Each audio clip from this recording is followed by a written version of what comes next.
Twelfth के प्यारे विद्यार्थी ध्यान दें, अब आपको बिल्कुल नहीं घबराना, क्योंकि आज के इस वीडियो में आपका 12th क्लास जो इंग्लिश का 20 सितंबर के दिन आपका पेपर होने वाला है, वो पेपर जस्ट आया हुआ है। इसका पूरा सोल्यूशन मैं आज के इस वीडियो में आपका सोल्व कराने वाला हूं। जिस प्रकार आपके 12th क्लास की मैं लगातार तैयारी करा रहा हूँ, 9th से लेकर 12th तक के पेपर प्रोवाइड हो रहे हैं, उसी प्रकार आज के इस वीडियो में आपका जो इंग्लिश का पेपर वो सोल्व करने वाले। यदि वास्तव में आपको पूर्णांक 80 नंबर चाहिए तो इस पेपर को आप आराम से याद कर चले जाना। तो देखिएगा, read the following passage carefully, answer the question given. मतलब आपको क्या करना है, ये पैसेज दिया रहेगा, ये 7 से 10 लाइन आपको दी रहेगी और 10 नंबर का मुफ्त के 10 नंबर है, कुछ नहीं करना। ये से 4 से 5 प्रश्न आपको दिए रहेंगे, 10 प्रश्न, 10 ही प्रश्नों को कहाँ करना आपको इसमें से ढूंढना है कि डिसिप्लिन मस्ट बी, है ना। ये वाला पैसेज है आपका, इसी में से आपको क्या करना है, ये क्वेश्चन ढूंढने। 1 नंबर का एक क्वेश्चन रहेगा, मतलब 10 नंबर यदि आप ढूंढ पाओगे तो आपको मिलेंगे 10 नंबर। क्लियर है, मतलब ये तो मुफ्त के, कोई लिखना नहीं, उसी में से लिखना, कोई स्पेलिंग गलती नहीं होगी, 10 नंबर आपको मुफ्त के मिल जाएंगे। क्लियर है। दूसरा प्रश्न है, पैसेज है ये भी, इसमें से क्या करना आपको, नोट मेक समरी बनानी है। अच्छे से इसका भी स्क्रीनशॉट ले लीजिए पहले। यदि 4 नंबर वास्तव में चाहिए तो क्या करोगे, इसमें से आपको पैसेज में से नोट्स बनाने। नोट्स कैसे बनाने, जो इसको पढ़ना है, जो आपको अच्छी लाइन लगे, मतलब जिसका अच्छे अर्थ निकलेगा, उसको आपको नोट्स में लिख लेना है। जो बाकी चीज़ें उसे पैसेज के रूप में समरी में लिख देना है, इस टाइप में। जिस 4 लाइन यहाँ पर लिखनी, इसको समरी यहाँ पर डालकर कुछ लाइन यहाँ से, कुछ लाइन यहाँ से, कुछ लाइन यहाँ से, जिस प्रकार 10th 11th में करता है और 9th में किया तो नोट में समरी में, उसी प्रकार आपको 12th में भी कर देना है। मुफ्त के 4 नंबर ये मिल जाएगी, मतलब 14 में से 14 नंबर आप आराम से ला सकते हो, थोड़ा सा दिमाग लगा। क्लियर है। ये आपका सेक्शन बी, जिसमें से आपका यहाँ पर तीसरा क्वेश्चन भी 4 नंबर का रहेगा।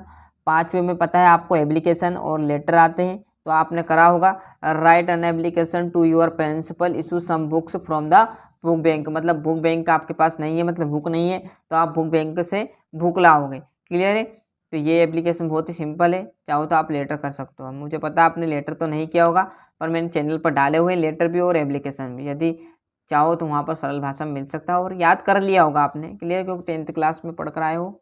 और ये 5वां, मतलब यहाँ से आपके अब भी नंबर नहीं कट सकते, ऐसे ऐसे प्रश्न हैं। क्लियर है, ले लिया स्क्रीनशॉट। जैसे आप इस 5वें पर आओगे, ये इम्पोर्टेंट दे दिया आपको, और यहाँ से आप देखो सेक्शन जो सी है, यहाँ से इन क्वेश्चनों को आपको, जो आपकी सीरीज है, वहाँ से एक जगह पर आपको फिल इन द ब्लैंक्स और डू एज डायरेक्टेड, मतलब 5 नंबर तो ये मिलेंगे।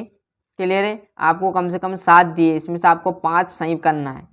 क्लियर है, ढूंढ लीजिएगा। परीक्षा बोध है, परीक्षा अध्ययन में आपको मिल जाएगा। परीक्षा अध्ययन में आपको फिल इन द ब्लैंक्स और साथ में डू एज डायरेक्टेड दोनों एक जगह मिल जाएंगे, मतलब 5 नंबर ये और 5 नंबर ऊपर के। 10 नंबर एक ही जगह पर ढूंढने की आवश्यकता नहीं, एक जगह पर ही मिल जाएंगे। क्लियर, ये भी 7 दे दिए। एनी 5 मतलब आपको सिर्फ 5 करने हैं, है ना। और ये आपका सेक्शन डी 8वां, क्योंकि टाइम कम बचा इसलिए मैंने सोल्व नहीं कर बताया, क्योंकि टाइम आपका इंग्लिश के पेपर में बहुत लगता है, इसलिए मैंने आपको सोल्व कर नहीं बताया। क्लियर है। ये आपका यहाँ पर इसमें भी आपको ढूंढना है, पैसेज है, ढूंढने में टाइम लगता है, इसलिए मैंने इसको फटाफट आपके इस तरह से आप कर लेना। आपकी सीरीज में मिल जाएगी सारी चीज़ें आपको। Clear, the little old house, है ना। ये आपको पोइम है, इस किसने ये पोइम लिखी, name the poet of this poem, मतलब किसने ये लिखी है ना। और क्वेश्चन इसी में से ढूंढकर आपको लिखना है।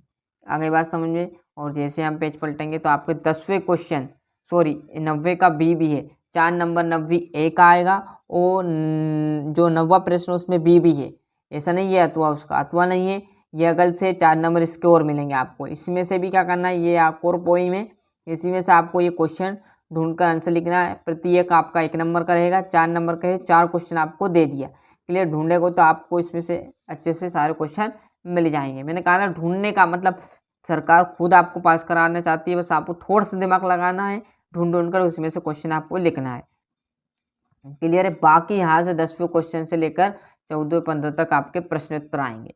क्लियर है। बाद में तो एनी 5 करना आपको, कम से कम आपको 7 दिए, इसमें से प्रत्येक आपका 2 नंबर का रहेगा, और करने कितने आपको सिर्फ 5 करने, 7 मत करिएगा, याद मत करिएगा, जितना बोला उतना करिएगा। क्लियर है ना। 7 है। एनी 3 आपको यहाँ कम से कम 5 क्वेश्चन दिया है, एक इधर में इस पेज पर है इधर। क्लियर, 5 है। एनी 3 मतलब आपको सिर्फ 3 करने हैं, और 3 आपका प्रत्येक 2 नंबर का रहेगा। क्लियर है। आगे बात समझ में ले लिया स्क्रीनशॉट। बहुत ही छोटे शॉर्ट क्वेश्चन है, ये 5वां इधर आ गया। और आपका 12वां में देखिएगा आंसर एनी टू मतलब सिर्फ आपको 2 करना, आपको कितने दे दिए 4, मतलब जितने करने उससे ज़्यादा आपको क्या दे रहा है, एक्स्ट्रा दे रहा है। क्लियर है, उसका फ़ायदा उठाइए आप। क्लियर है, एनी टू करना आपको, मतलब प्रत्येक कितने नंबर का, आप 3 नंबर के चालू होंगे। क्लियर है, आपको कितने दे दिए यहाँ पर 4, आपको क्या करना, दो करने पर थोड़े बड़े हैं तो 3-3 नंबर का एक प्रश्न है, तो 2 प्रश्न करने 6 नंबर का आ जाएगा। 14वां में देखोगे आंसर द फॉलोइंग क्वेश्चन, मतलब इसमें कोई आपका एक्स्ट्रा नहीं दिया गया और 15 में भी कोई एक्स्ट्रा नहीं, अथवा दिया रहेगा एक क्वेश्चन, दोनों में से एक आप कर दीजिएगा, 3-3 नंबर के ये क्वेश्चन आ जाएंगे। क्लियर है, आई बात समझ में। 4 और 5 नंबर का इसमें लोचा नहीं रहता, 3 नंबर के 3-3 4 क्वेश्चन आएंगे, बाकी सभी 2 नंबर के रहेंगे। क्लियर, तो इस प्रकार मैंने 12th क्लास का पूरा पेपर प्रोवाइड करा दिया। कोई और भी पेपर आए तो आप जरूर देखिएगा। क्लियर है, कौन सा पेपर आपके जिले में आ जाए कोई भरोसा नहीं, इसलिए चैनल पर एक्टिव हो जाइए। और अभी तक चैनल सब्सक्राइब नहीं किया तो फटाफट चैनल सब्सक्राइब कर लीजिए, साथ ही साथ नोटिफिकेशन ऑन करते चलिएगा। आज के लिए इतना ही, मिलते